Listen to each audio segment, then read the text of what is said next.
Salut tout le monde! Cet été, j'ai profité de mes vacances pour explorer Québec et cette semaine, on poursuit l'aventure et on s'en va sur la rive nord de Montréal, dans les Laurentides. En collaboration avec Consigneco, je m'en vais visiter la brasserie Dieu du ciel. Alors, let's go, direction Saint-Jérôme. J'ai accepté l'invitation de Consigneco avec grand plaisir. Je suis une personne très curieuse de nature, j'adore apprendre.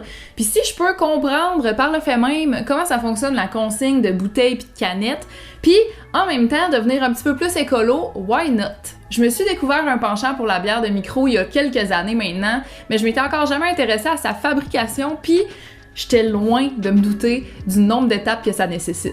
J'ai trouvé ça fascinant de voir les ingrédients bruts, les gros sacs de blé, la différence de couleur entre le blé régulier et celui torréfié, la machinerie, la tuyauterie, les cuves, c'était impressionnant. J'ai aussi trouvé intéressant de voir que le houblon arrivait en genre de petites moulées. Apparemment, c'est super rare maintenant d'utiliser directement les fleurs de houblon parce que les petites granules sont vraiment plus avantageuses pour plein de raisons. Une chose que je savais pas, c'est à quel point on transfère souvent le liquide de cuve dans le processus.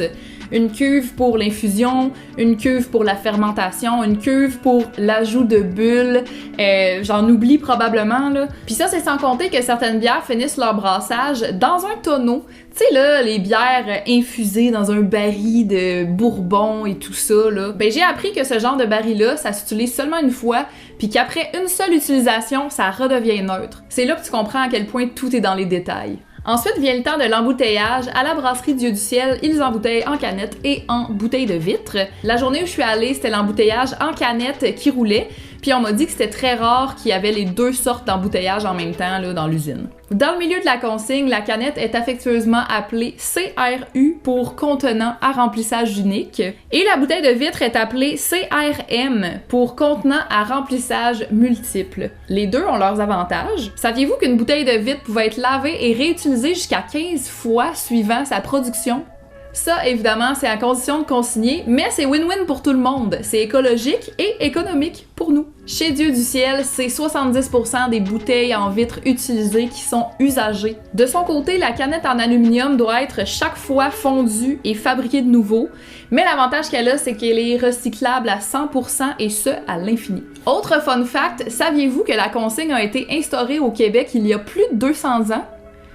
Pionnier de la consigne ou quoi? En tout cas, la chose à retenir ici, c'est que c'est très important de ramener vos bouteilles consignées chez le détaillant. Mettez surtout pas ça dans le recyclage, là, c'est tellement incertain les probabilités que ça soit réellement recyclé. Puis, ben évidemment, la poubelle, c'est un gros nom, mais qui met vraiment du verre et de l'aluminium dans la poubelle? Pas moi en tout cas, j'espère que vous non plus. Puis tu sais, oubliez pas qu'en ramenant des bouteilles consignées chez le détaillant, ben vous gagnez 10 sous par bouteille. Bref, j'ai adoré l'expérience de visiter une microbrasserie. En plus, la journée même où j'étais là, ils fêtaient leurs 22 ans d'existence. C'était un gros hasard, mais j'ai quand même pris un petit verre à leur santé après le tournage.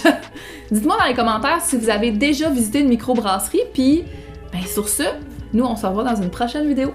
Salut tout le monde!